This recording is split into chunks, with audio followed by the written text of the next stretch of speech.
now let's talk about translation. So, translation, ito yung process of taking the information stored in an mRNA strand and using it para mag-construct ng protein. So, once na yung mRNA, ito, mRNA, ay ma-synthesize dun sa nucleus, lalabas ito dun sa nucleus also, and mag-enter naman siya dun sa cytosol where it interacts with the free ribosome or one that is attached dun sa rough or yung rough endoplasmic reticulum.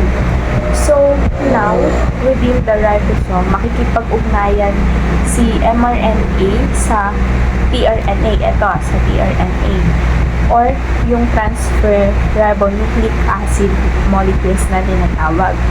So, ang bawat tRNA may dala siyang tiyak na mga amino acid na magiging bahagi ng protein.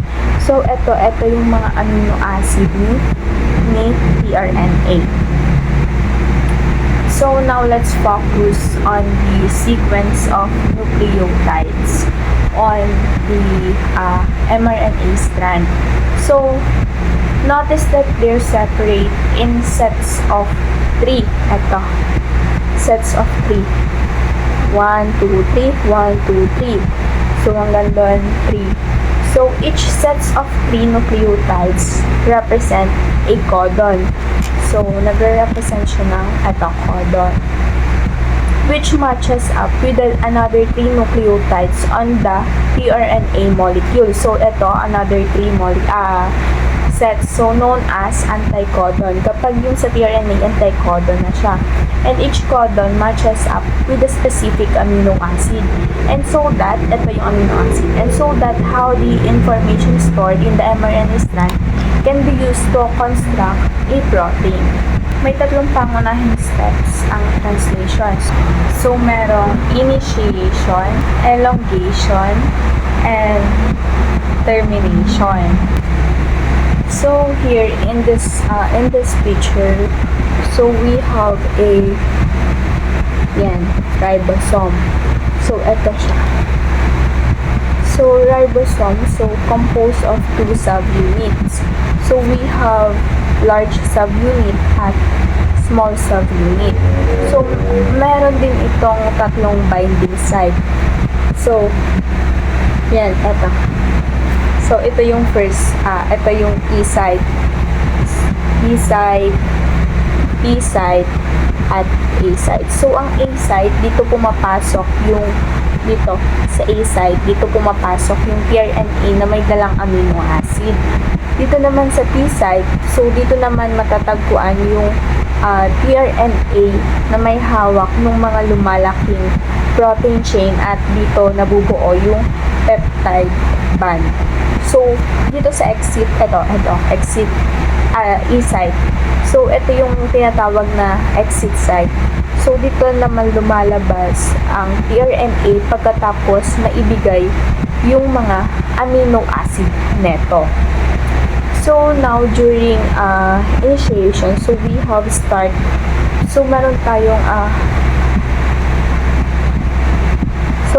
start codon. So, ang start codon, ito yung AUG. So, which corresponds dun sa anticodon na ito, UAC.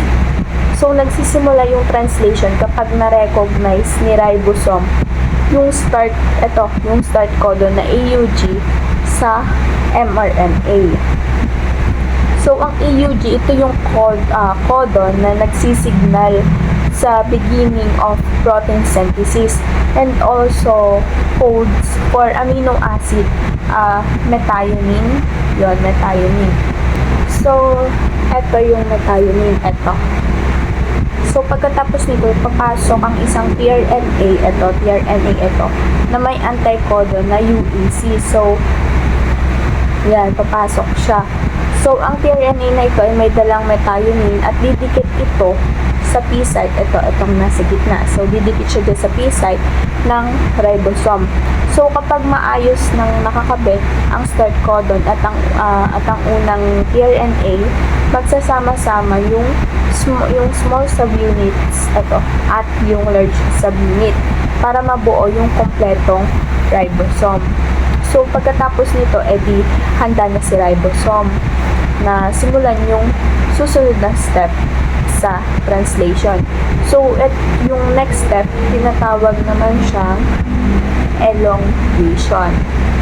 So, next step is elongation.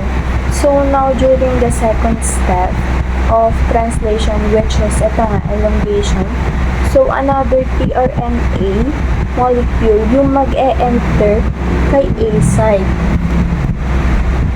Yan, kay A site. So, during the process, may mabubuong covalent bond between two amino acid that we see here. So, ito siya. So, yan. So, as the process continues, yung tRNA molecule dun sa P site ay magmo-moves to the E site. So, dito. And as it does, so it's going to use an amino acid. And so, what's going to happen is we're going to have a growing chain of amino acid. So, yan. And that will leave or extend our out of our ribosome.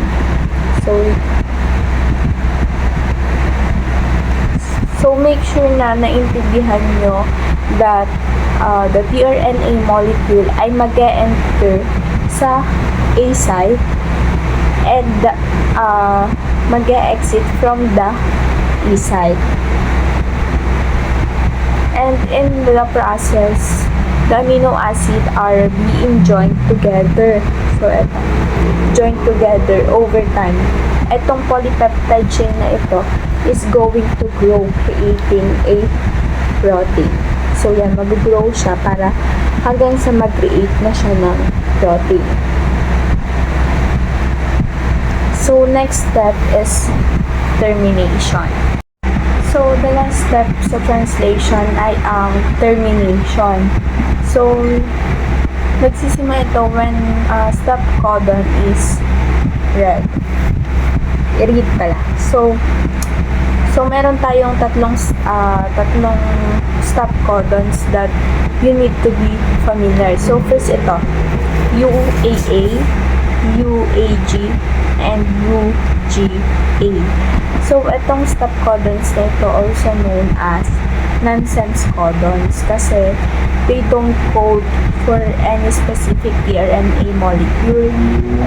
Instead, when these are ready at the A site, they cause a release factor dun sa para mag-enter sa A site ito. So, yan. Ito release factor siya para mag-enter dun sa A site, which cause the small and large ribosomal units to basically disassemble. So, this is where translation ends. So, dun na nag-ends yung translation. And yung protein, it leaves, itong protein. It leaves the ribosome. So, where it eventually goes sa Golgi body for further processing and modification at the Golgi body. So, the proteins undergo folding where they form a specific shape to perform yung specific function nila. And that's basically it for this video. So, hopefully, naintindihan nyo and it gave you a good overview sa translation. So, that's all I got. Thanks for watching. Thank you.